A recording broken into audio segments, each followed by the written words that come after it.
Esta é a mar que pintou Francisco Miguel. Esta é a mar que a súa muller, Sira Alonso, bicou antes de deixar definitivamente a Coruña.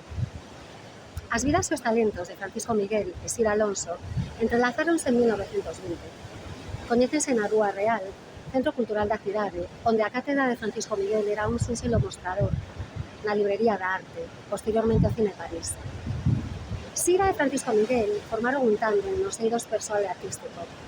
Sira convértese na muller do cadro, a omnipresente modelo do pintor. Posiblemente a única muller galega identificada, retratada nua naquel tempo. Mais o rol crucial de Sira será o de escritora. O asasinato de Francisco Miguel constituíu a semente da principal obra literaria de Sira, os seus diarios, excepcionalmente escritos.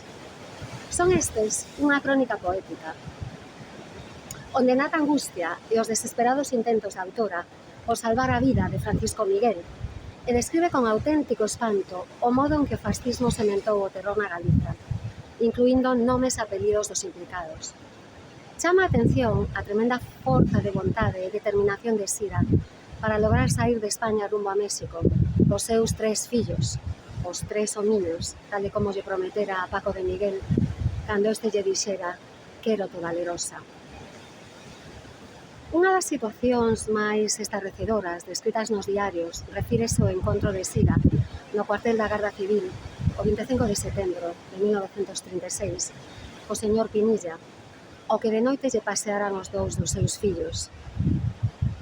Sentiu Sira, ao miralo, que os seus ollos lle falaban da súa traxedia. A sorte podrida quixo que o mesmo ancián e outro fillo restante fosen asasinados e enterrados xunto con Francisco Miguel en Bertoa, Carballo, 4 días despois, o 29 de setembro de 1936. Sira, a modelo da artista, pasou a ser a muller do paseado.